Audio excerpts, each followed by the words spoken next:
Oh my God, a farting horse. Subscribe to Tech25 ASMR. A man. Link below in the description. A man.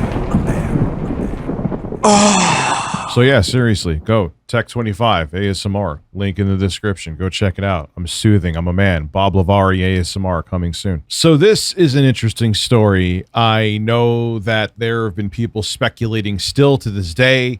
I've talked about it before the Switch 2 was released. There was a video out of China. Someone got their hands on the Switch 2 motherboard. And what they did is they kind of like shaved it layer by layer to see the different layers of the motherboard. They were able to figure out what NVIDIA chip was going to be there, how much RAM, what chip set they were using for Wi-Fi. I made a video on it recently. It's in the Switch 2 playlist, which I'll have in the description here. So it's kind of been a thing, especially too, because we know it's now with the Switch 1. I'm sure Nintendo is planning on supporting the Switch 2 for a very long time. Like, I'll probably be in my 50s when and if Nintendo launches another console. That is depressing to think about. Oh, wow. Wow. So my point being is how much power the Switch 2 has. It's not because people want to flex the power of the Switch 2.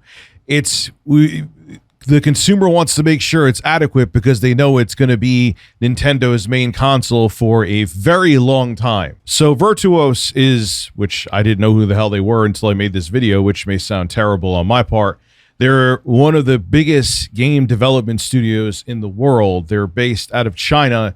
And one of the things they do is help other companies port existing games or games they're working on onto different platforms. They act as like a support team for other development and publisher companies. Franchises they've worked on in the past are Call of Duty, Dark Souls, Battlefield, Uncharted, and Horizon, and they're currently working on development of the Metal Gear Solid 3 remake. And they are currently helping with Konami's Metal Gear Solid 3 remake. So they are a very busy company and they know hardware. Well, Owen O'Grady, the technical director at Virtuos subsidiary Black Shamrock, his teams worked on Grounded, Kerbal Space Program 2, the Outer Worlds Spacer's Choice Edition. Well, he discussed the technical capabilities of the Nintendo Switch 2 with WCCF Tech, and what he said is pretty damn interesting. Owen goes on to say that GPU-wise, the Switch 2 performs slightly below the Xbox Series S, which is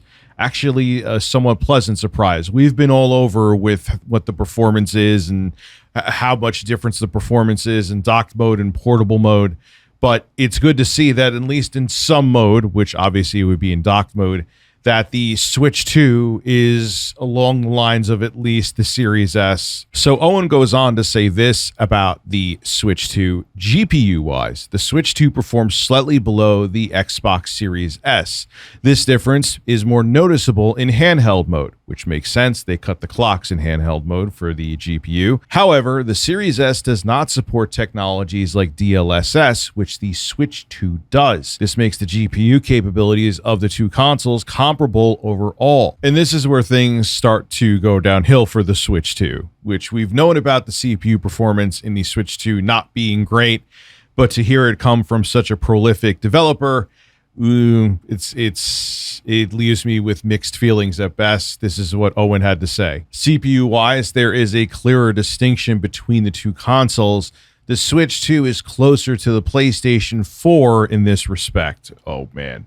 Having a CPU just a bit more powerful than the PS4's. Since most games tend to be more GPU bound than CPU bound when well optimized, the impact of this difference largely depends on the specific game and its target frame rate. And his closing statement was this. It's kind of a mixed bag. Any game shipping at 60 FPS in the Series S should easily port to the Switch 2. That's a good sign.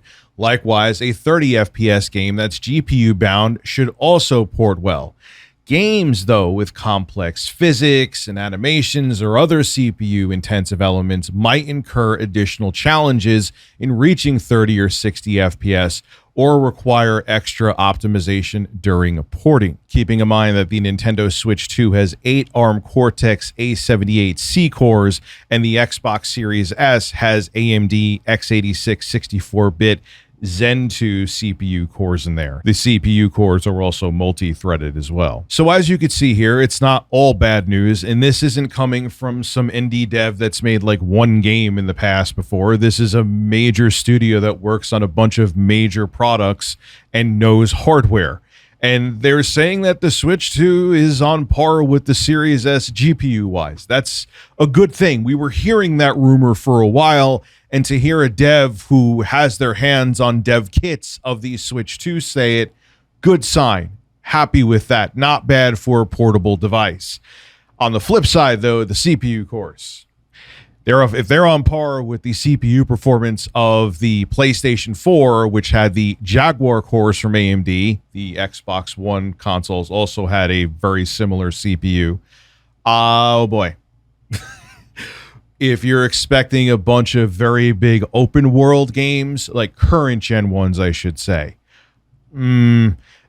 hopefully so. Hopefully these Switch's sales numbers will make developers find a way to optimize third-party games to run on this Switch so we could get big demanding open world games.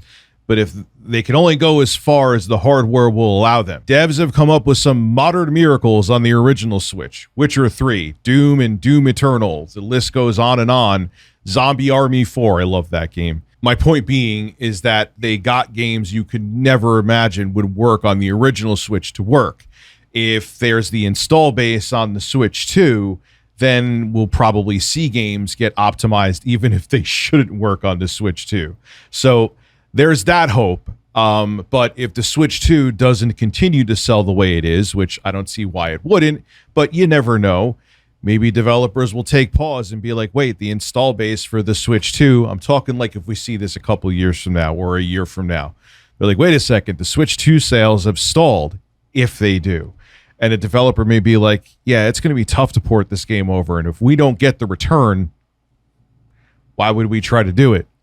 And then if you see how launched third-party games sold on the Switch 2, again, a lot of them were old ports. You could play 6,000 different ways, so time will tell. But if by some very slim chance that indicates how third-party games will sell on the Switch 2, I don't think it'll be like that. But that would keep devs away from trying to port their games over even if there is a big install base. People aren't interested in buying third-party games because now we have other options like the Lenovo Legion Go, ROG Ally. The list goes on and on and on. So again, this isn't bad news. I wish the CPU in the Switch 2 was a little beefier, but this still is fairly positive. Now we'll just have to see if developers with big demanding open world games that are CPU intensive will still bring them to the Switch 2. And I think the key to that will be if people keep buying Nintendo's newest console.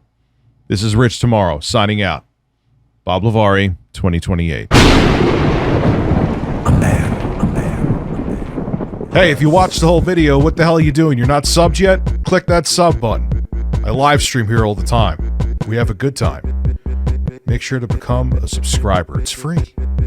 Click the button now and hit that bell too. Be a man.